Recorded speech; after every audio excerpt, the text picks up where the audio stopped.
we get started, we might have people kind of filter in here as it's just after 10. I think that's just fine. So I am Erin Brown with Indiana Donor Network and Donate Life Indiana.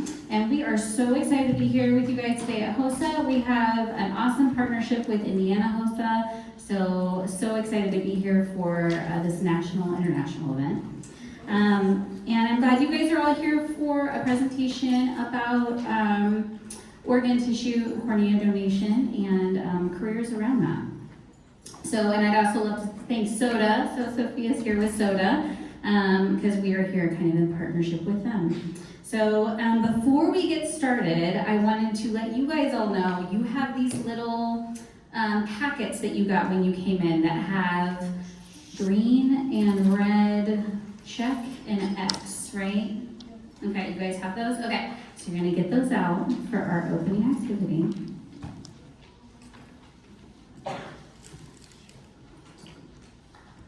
Okay, so we are starting with a short presentation. We call this Donation 101. So many of you have probably gotten a little bit of background on organ tissue cornea donation, but we like to start with that anyway. And then we're gonna have our panel right over here, and then we'll have information about SODA and Q&A. Like I said, I'm Erin, and we've got Sophia back here. All right, so this is our Donation 101. We're gonna start with busting some myths, and this is what you guys have your checks and X's for, okay?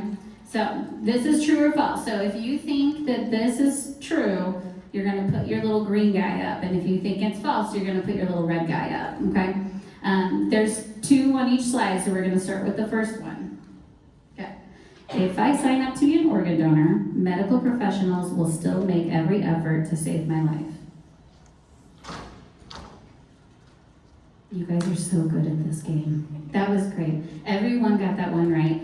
And as somebody, so I am the manager of community education at Indiana Donor Network, and I am out in the community a lot, and this is by far the #1 myth that we hear from people that come up to our booth, is that their lives will not be saved if it is found out that they are a donor. Okay, next one, true or false? No major religions support donation. You guys, that's great. Everyone got that right. It is untrue that no major religions support donation. All major religions, for the most part, support donation. We always tell people if they have questions about what their individual church says, to reach out to their church leaders, but generally across the board, all major religions support donation to save lives. All right, next one. Anyone, regardless of medical history, can sign up to be a donor. This is a tricky one. All right, that was a tricky one. It's 50-50 out there. And it is actually true. Anyone, regardless of medical history, can sign up to be a donor. People will come up to us all the time and they'll say something like, oh, I can't be a donor because I have, this issue, or I smoked for 30 years, or, a lot of, especially older folks will come up and say, they always do this. They say, nobody wants this. Because they think they have so much wrong with them. But we always tell people that if you support donation, it's something you believe in, you should definitely sign up if you still want to. And the medical professionals are the ones that can make that decision, because a lot of people have assumptions about what can and cannot be donated that isn't necessarily accurate. Okay, last one. Anyone can sign up to be an organ donor regardless of age. This is also a tricky one. Okay, I always say that this is a trick question, but yes, anyone can sign up regardless of age, but until you are 18, your parents have the last say, or your guardians have the last say, okay? So that was kind of a trick question. Both answers are correct. But there's no age limit at the end. A lot of people, once again, we have a lot of older people that come up and say, I am no longer, I took myself off because I'm too old. There is no too old. There's not a deadline for people signing up to be a donor. Okay, does anybody know what this building is? You could just yell it out. Yeah, I heard it. Lucas Oil Stadium. So Lucas Oil Stadium is right just south of us, right where we are right now, right? Has anybody been in there? You were just there yesterday. Were you? Oh, that's right. You guys had an event there, didn't you? Okay, so you guys have been in here now. Okay, so why do you think I might be showing Lucas Oil on the screen? Any idea? I don't know. That's a really good answer. There are 62,000 people fit in Lucas Oil Stadium for a sold-out Colts game. Okay. There are almost 2 Lucas Oil Stadiums of people on the wait list for a life-saving organ transplant. Okay. Why choose Lucas Oil? I'm sorry? Why choose Lucas Oil? Well, I'm just saying we use this as an example so you can kind of see how many people that actually is. There are almost 2 of these of people on the wait list in the country. Okay. So every 8 minutes, another person is added to the transplant wait list, and unfortunately, 17 people die every day waiting for a life-saving organ transplant. And these people are the reason that I choose to say yes, and also why I love working in the field of donation and transplantation. Have you ever donated anything? No, I'm registered. I've signed up to be a donor, but I'm not a living donor. That's a great question. Okay, so one person as a donor can save 83 lives. And then they can save or heal 83 lives. 8 lives through organ donation and 75 others through tissue donation. So what we're talking about today is, so if you go and sign up at the BMV, if you go to the BMV, they're gonna ask you that question when you go in, do you wanna be a donor, right? So what we are talking about is donation at death. That's what they're asking you for at the BMV, okay? And then this is essentially what happens. This is the easiest way to kind of describe this, is a patient is on a ventilator at the ICU for organ donation, and whether it's through brain death, cardiac death, life-sustaining therapy is removed, okay? Donation always occurs after a time of death has been called. Okay, and this shows the ways those 83 lives can be saved through transplant of heart, lungs, liver, kidney, pancreas, or intestine, and then in terms of tissue, through valves, tendons, veins, bones, skin, and cornea. Okay, and I'm going to give you guys just a short little example of something that we hear a lot is people talking about, well, you know, I had a family member who was a donor, but they just donated their corneas, okay? This is how life-changing a cornea transplant could be, okay? And hands up if anybody knows. Do anybody want to take a guess on who you think this is? This is how you might see things if you have corneal blindness. Any guesses? Anything's gonna work. Anything. Raise your. Let's see who we got. Anybody else something out?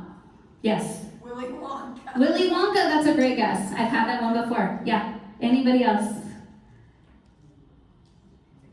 It's a guy. Okay. I've had people guess the right answer, you guys. All right. I'm gonna show you. It's the Rock. I always. But Willy Wonka is a good guess.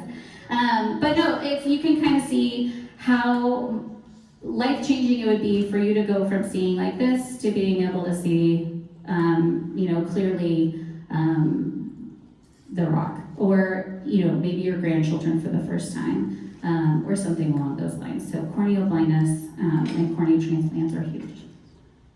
So now what? What are things you can do? You can talk to your family about organ donation. Educate others about donation, because once you're educated, even this small amount, even the myths that you've heard debunked right now, that's more than a lot of people know about donation.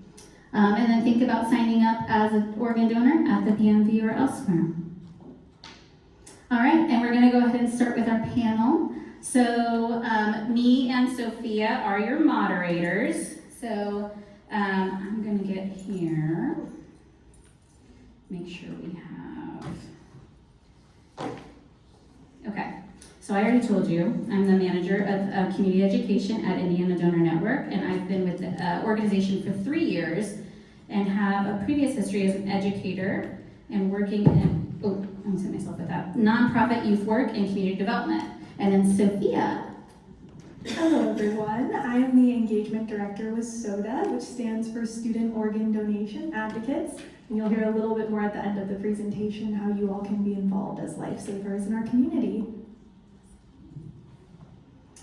We have Dr. Tim Tabor here, a transplant nephrologist. He was staff nephrologist at Methodist Hospital for 25 years and chief of transplant nephrology at IU for 12 years. He was the Chief Medical Officer, or CMO, of Indiana Donor Network for 12 years. Then we have Corey Howard. He is Manager of Surgical Services at Indiana Donor Network. Corey has been with the organization for almost 15 years, and previously he's held positions as Organ Recovery Coordinator, Organ Services Clinical Administrator on call. And then we have Christina Kelly. She is a liver recipient about a year out from her life-saving transplant. Since then, she's become involved with Indiana Donor Network as an advocate and is excited to help educate the public on the importance of donation. And like many of you, she's a student again. Okay. Yes, and we will get started with the Q&A. Our first question that I think students would really value hearing from each of you is about your education and the path that brought you to donation and transplant. So we'll start with Dr. Tabor. Well, my education went to IU. I have IU football tickets, by the way. I'm excited about that. And then I did my residency at St. Vincent's here at Indianapolis, and then my fellowship at Methodist. And I got into donation and transplantation because I was a nephrologist.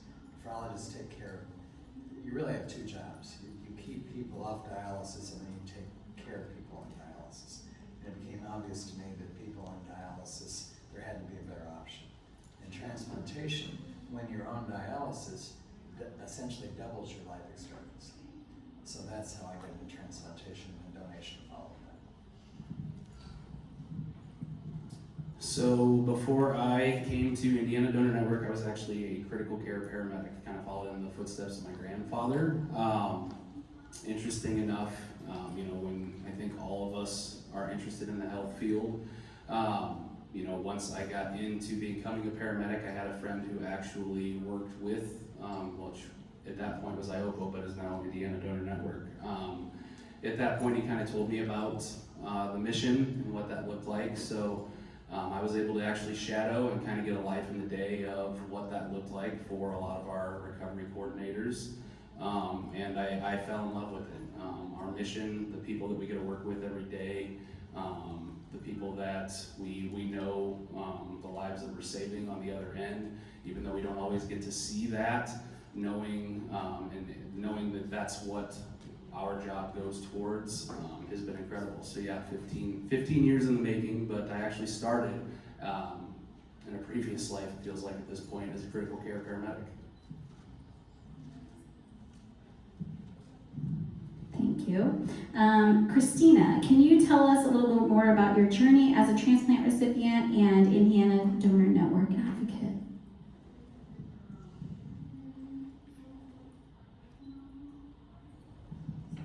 Yeah, of course. So I received my liver transplant in March of 2025. So it's been a little bit over a year now.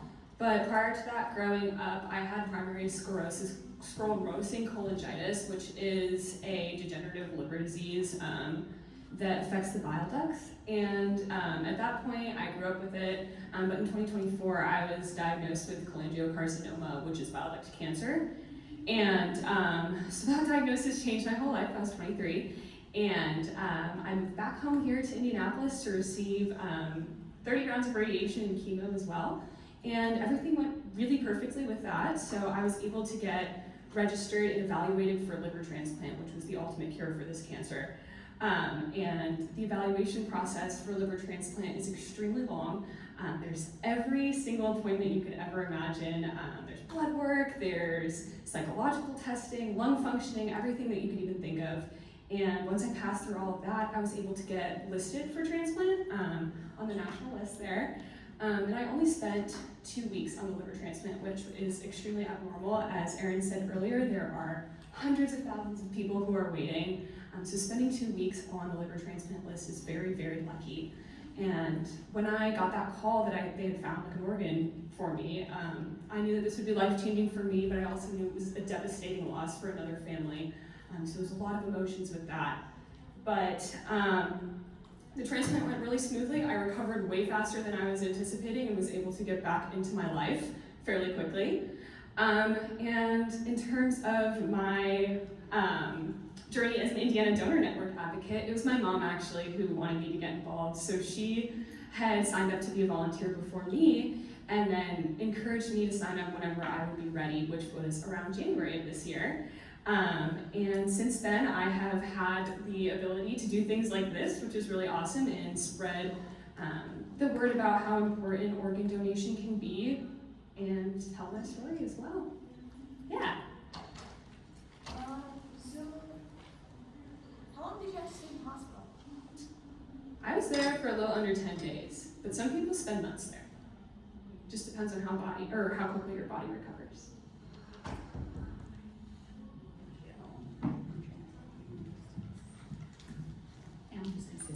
I just need to say something about our advocates.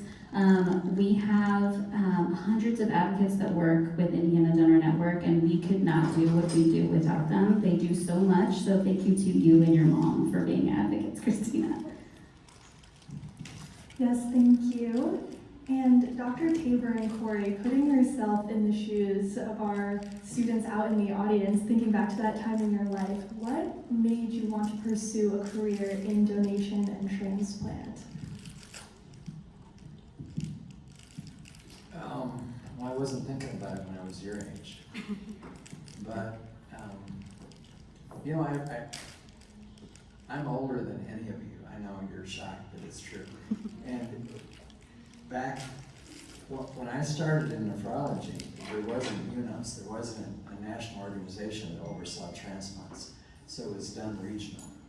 And I saw the rise of the infrastructure that was needed to do what we do now. There was no national oversight of organ donation, none of that. So watching this grow from nothing piqued my interest. And as I said, taking care of patients who desperately needed the gift of life from a donor, it was just a natural kind of progression for me. And I'll actually kind of piggyback that from Dr. Tabor.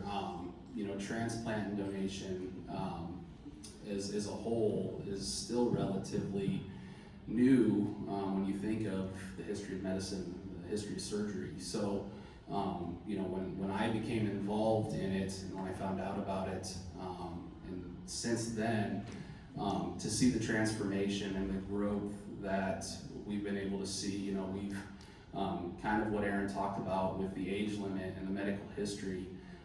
There really isn't an organ or a patient that isn't considered for organ donation at this point in time anymore because of how far we've come as an industry. And that's been the most exciting piece that's really kept me going, is to see and push those boundaries. And I work for an organization in Indiana that we're really at the forefront of that right now, and we help push the industry, and we're helping come up with new and innovative ways to save more lives through what we consider more medically complex organs. Great. Dr. Tabor and Corey, what does a normal day look like for you on your job? And I know that you probably have some really wild answers. Well, I'm here because I had two jobs. I was the chief of transplant, kidney transplant at IU, and then I was the CMO twice at Indiana Donor Network. And from a kidney transplant standpoint, basically it was evaluating patients for transplant kind of in the morning, and then in the afternoon I would see patients who had been transplanted and adjusted their immunosuppression. From a CMO standpoint, it was, when I did it, I looked at the backstory of every donor, and I had to quit doing that because it was really hard to do. Every donor that was started when I was CMO, that IDM would call me and we would go over the donor and talk about what we needed to do.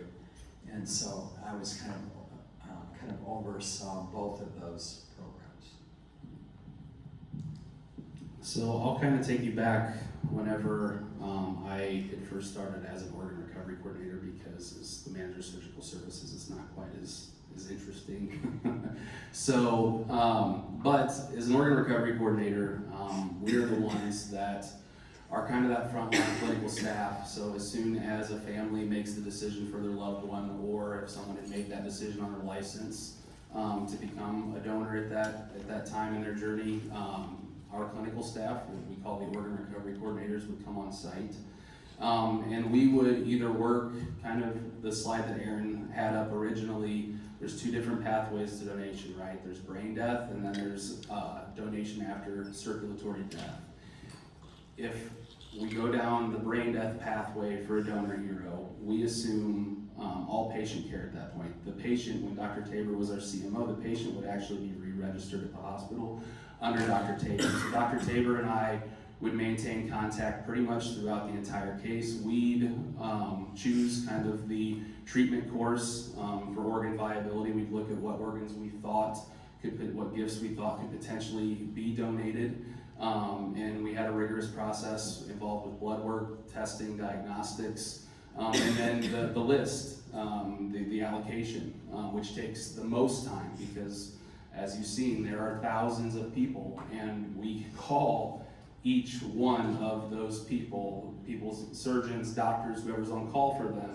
We call every single one of them, and we ask them if this is a good potential donor hero for the recipient. So we work through that. Then once we have located all of the potential recipients, that's when we work on scheduling an OR time, and we try to schedule all the logistics surrounding getting those teams, because it's not just one surgeon or one person that's coming. If you have multiple organs that are going for donation, you have multiple transplant teams coming in for one OR, which can be pretty chaotic and pretty hectic. So we're kind of the middlemen to ensure communication and everything goes well, everybody understands their roles, and to honor that donor hero in the OR above everything else. And then on the back end as well, that's when kidneys are actually looked at after the OR, not in the OR as far as finding recipients. Because there's a lot of anatomy that needs looked at. There's biopsy results. What we'll kind of go through later is when they're put on pump. They want to see how things look on pump. Because kidneys, during that death and dying process, kidneys take the biggest hit, right? They're the furthest organ from the body, or from the heart. So when that death and dying process starts, those are the organs that we need to take a closer look at to make sure that they're especially viable when we get to that point. Yeah. So, like, do they do like the machine or like kidney machine? One more time, I'm sorry. Do they connect you to the machine or the kidney to the machine? They connect the kidney to a machine.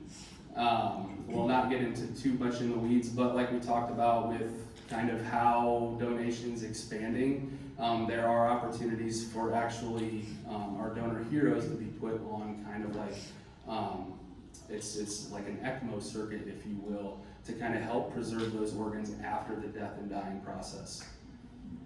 Wait, sorry. Do they still do like honor walks with kids are like gonna die after they do the transplant? Absolutely. So our family services coordinators work with the hospital, and they also work with the families. And if that's something that the family would wish and the hospital will help, we'll kind of all collaborate on that. And we try to honor that wish every single time if the family would like it.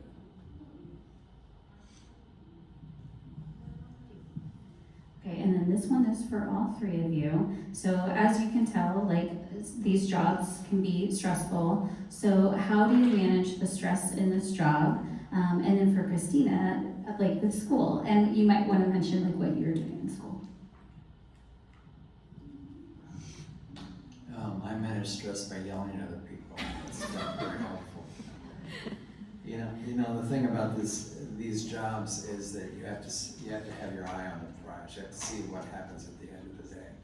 And again, I am lucky enough, have been lucky enough to see both sides of the issue, the donation part of it and the transplantation part of it. And transplantation is like delivering a healthy baby. You take somebody who's chronically ill and many times almost dead, and you turn them into a live, healthy person. There's just nothing like that. Yeah, and I think for us, for our team, being on the organ recovery side of things, we are most familiar with that death and dying process and that recovery. So we don't get to go with these organs and we get to see that transplant. We're there, we get to really follow up as much as we like with those recipients. So for us, it's important to, do our due diligence and kind of, follow cases, and we look and see, how people are doing and make sure that all of that work that I did, if I didn't get a chance, if I did a lot of the work up on the ICU that day for that case, but I didn't get the chance to go to OR, we follow up and we look to make sure that all of that work and didn't go for nothing, and, all of those life-saving gifts got to where they were supposed to go. But outside that, no matter what field you guys go in healthcare, having something outside of work is very important. I'm a history nerd. I do Civil War reenacting. I have a ton of books. I love history, and I engage in history. That's kind of where I just find my space, and I kind of, clock out, if you will. So no matter what you do in healthcare, I think it's very important that you find that healthy niche, that healthy pastime, hobby, and stick to it, because it really does add to your years of being able to serve in healthcare.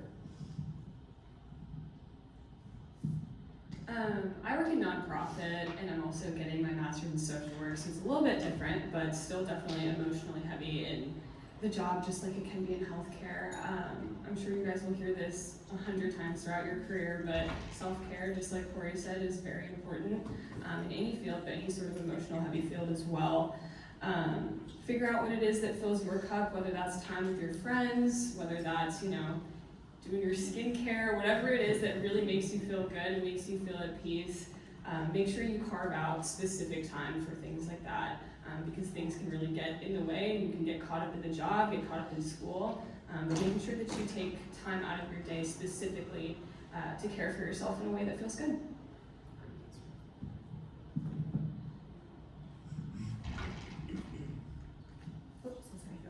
Okay, so before we have our demonstration here, Corey, I would love if you could talk a little bit about some emerging technologies in donation and transplantation that you think would be interesting to tell them. And then we'll take time so that he can go through the demonstration, and then we'll go back to Q&A here at the end. So kind of like what Dr. Tabor said originally, being able to see kind of where, even from 15 years, obviously Dr. Tabor's got a few more years on me than that, but but being able to see where this started and where we are today.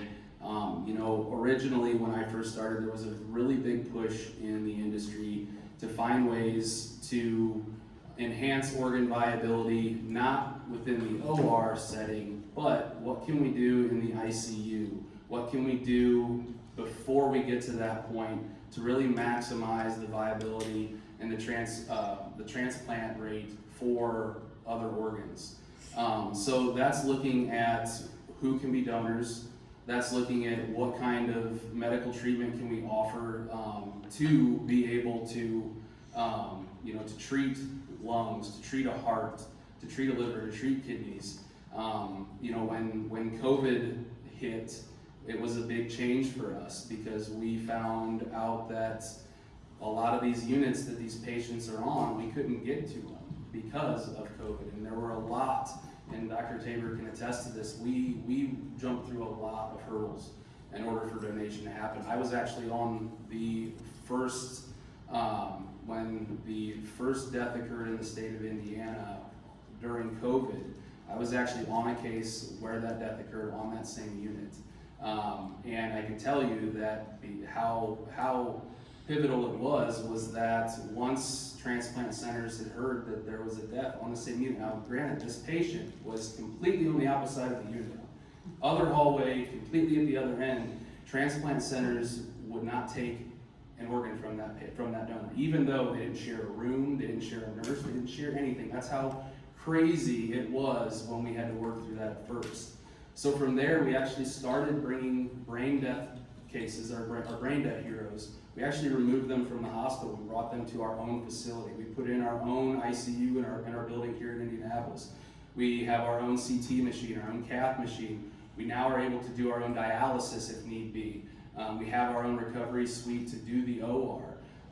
So that, as we progress, and because of COVID, you see a lot of the OPOs, the organ procurement organizations, which is what Indiana Donor Network is, have transitioned to that. And now, being able to maximize kind of what's happened before OR, the shift is now kind of what's happening in OR and after OR, which is really where these devices have really kind of come from. Kidney perfusion has been around the longest, but now we're seeing more liver perfusion machines, lung perfusion machines, and even heart perfusion machines. And those are revolutionizing the way we're able to save lives in donation and transplant. So we brought a couple here today.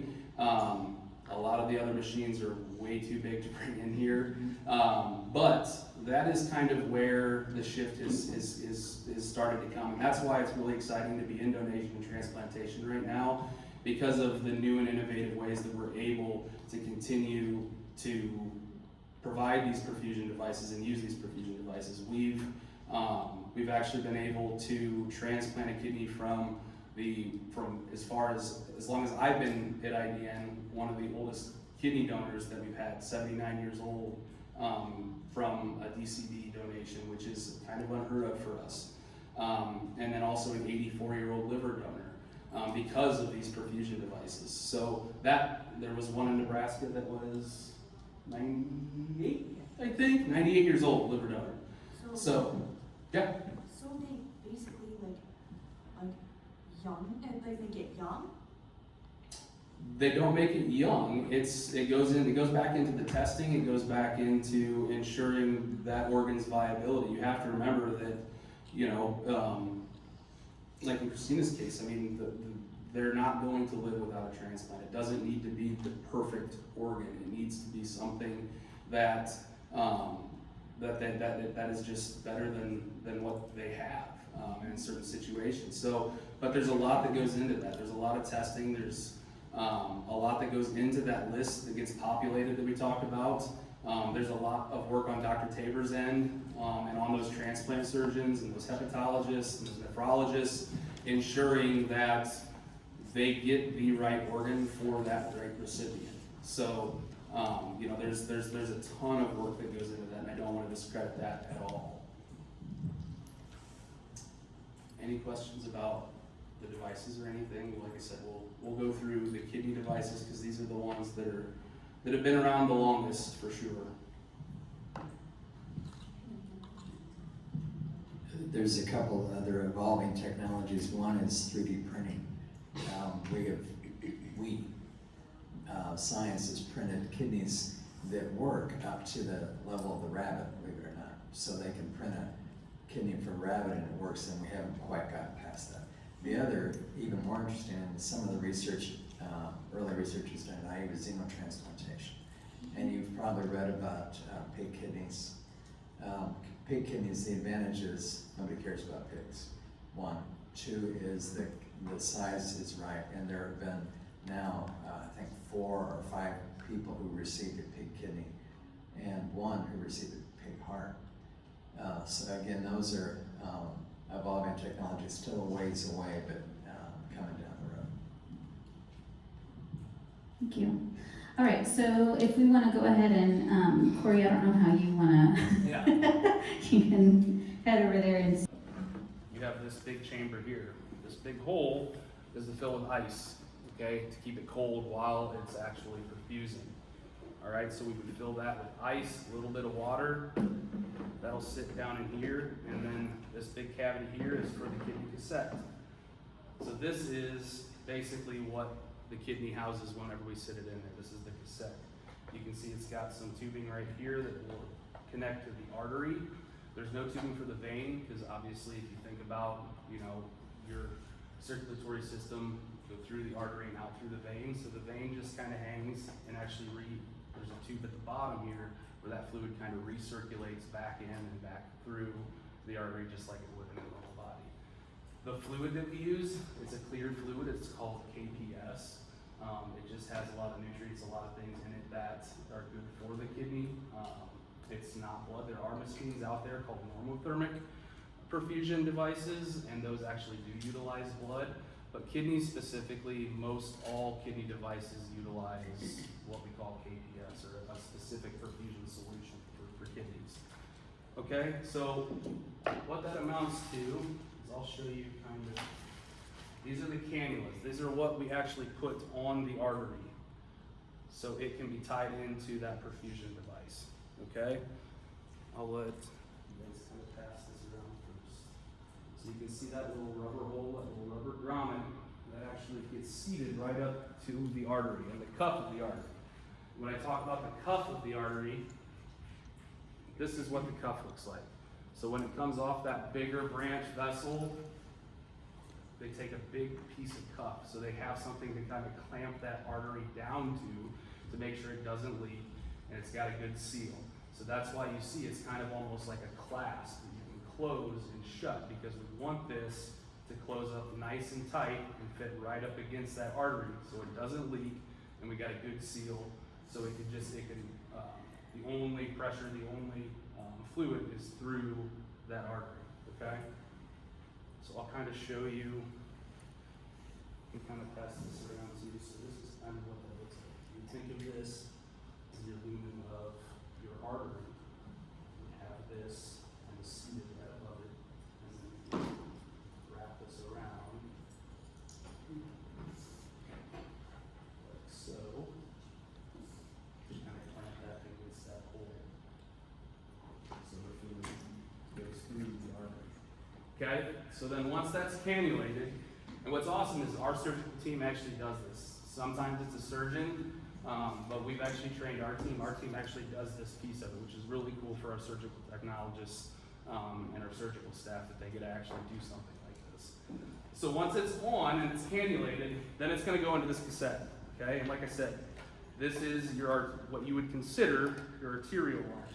And what this does is this gives that fluid, but what we call it is pulsatile perfusion. It's actually delivered with a pulse, as it would in the body, okay? And then it recirculates through the chamber, out the vein, through the chamber, and then comes back through here. So it sits in this device like so, okay?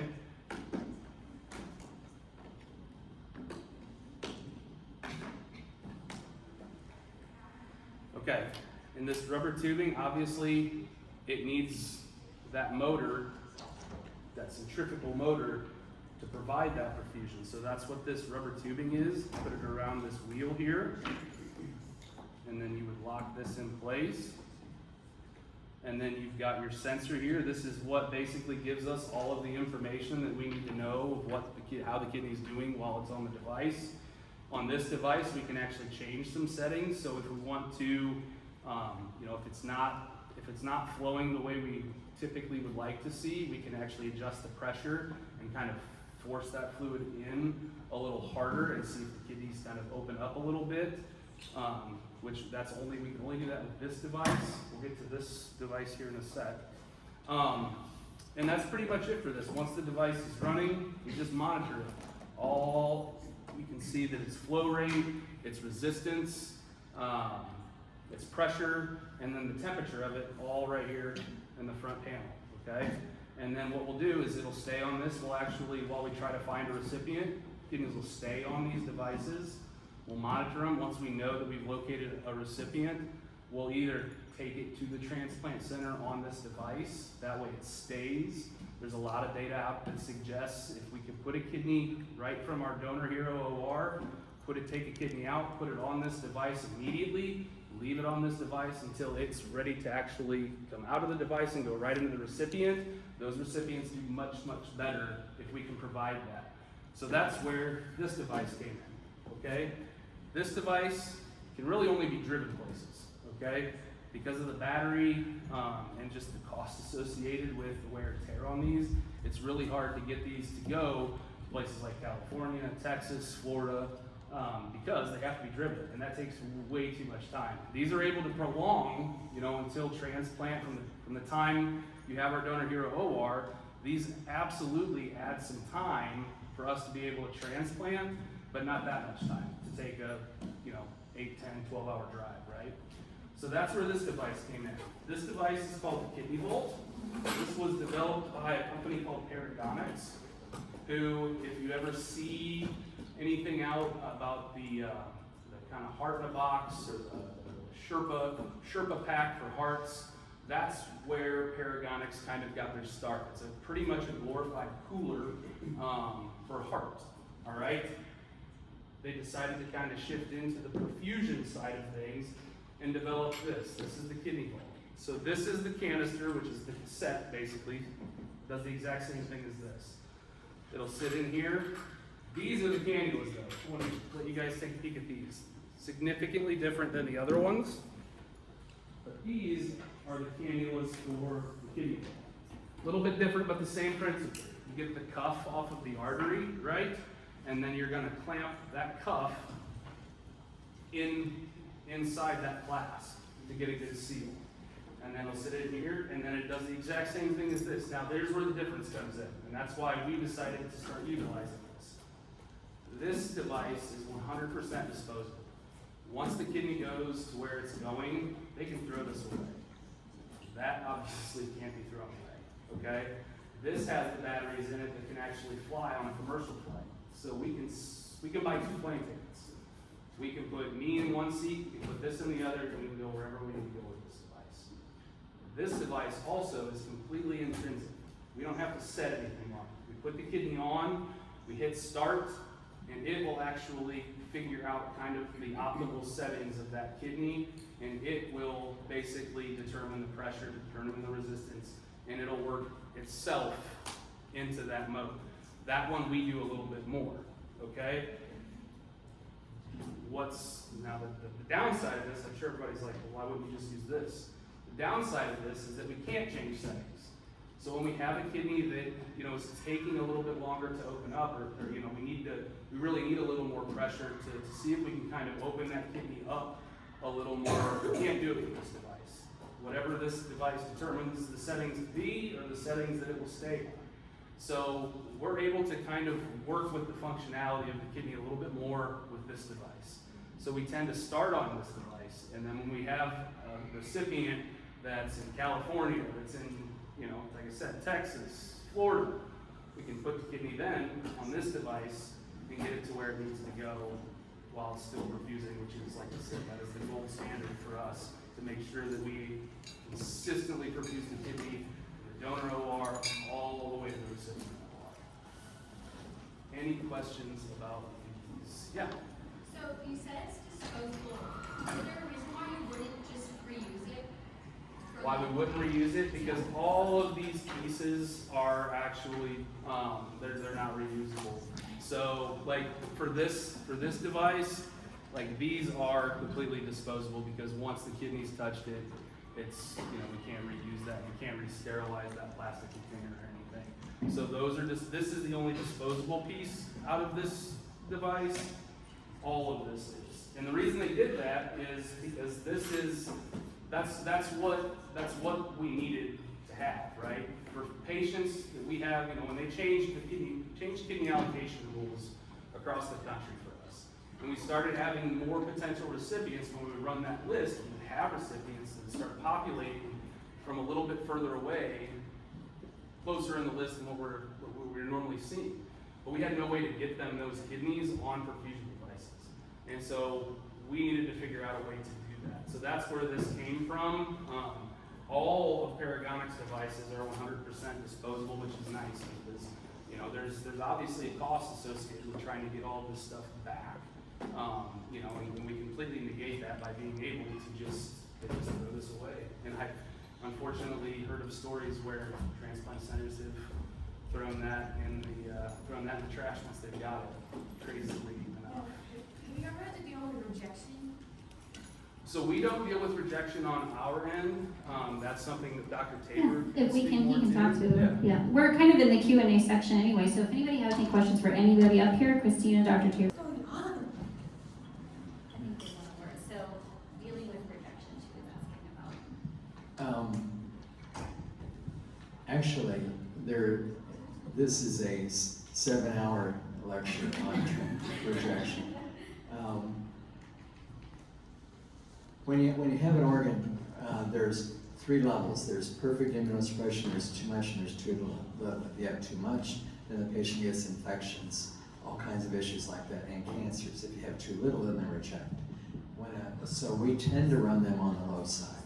When they reject, we usually give them, we increase their immunosuppression. I mean, that's just the easiest way to look at it. We give them steroids. There's a lot of other immunologics we can use, but in most cases, most rejections can be turned around fairly quickly as long as the patient is compliant and get labs and catch it early enough. Any other questions? On the 2 devices, it sounds like the choice between them, a lot of it is the power format deciding what the transport is. Is there any difference for the viability for time? So time isn't necessarily as critical to us. You know, each transplant center, each surgeon kind of has a threshold as far as timing goes. The battery life on both of those devices will last well outside of what you would see a kidney transplanted within. You know, it really depends on what the list looks like and the distance from us logistically as far as what device we're going to go with. Like I said, normally you'd see us put it on the LifePort device first because we can manipulate that a little bit. So if the kidney needs a little help and we need to increase pressure, we can do it on that device. And we kind of then transition to the kidney vault as more of like our actual, almost like shipment device, if you will. Because at that point, everything should be fairly dialed in for the kidney. It's flowing well. The transplant surgeons and docs like what they see out of the kidney. So nothing should change when we transition to the other device for shipment. But those devices are well over 48 hours, I think, battery life. Thank you guys, we're out of time. Yes, very quickly, thank you all for being here. If you liked what you heard today and you're interested in advocating for donation on your campus, scan this QR code to learn more about SODA. You can start a chapter. We have some awesome chapter leaders in the back I recognize. And if you have additional questions, you can always ask our panelists towards the end. We can offer volunteer hours and awards. We give you supplies, funding, resources. It looks really great on your resume. We work with high schools, colleges, and graduate school campuses. The president of HOSA, Ria Mohan, as y'all are familiar with, I'm sure, is a SODA chapter leader at VCU. And she loves that she gets to create her own advocacy events. She went to Washington, D.C. this year to attend a Hill Day and speak with legislators. She's organized a SODA exhibition to teach her peers about different careers in donation and transplant. So it's a wonderful opportunity for you all. And to our SODA chapter leaders here today, come check us out at our booth and get a free t-shirt. Thank you so much again to our panelists and to all of you for being here. And I believe there is a HOSA pamphlet for y'all to fill out.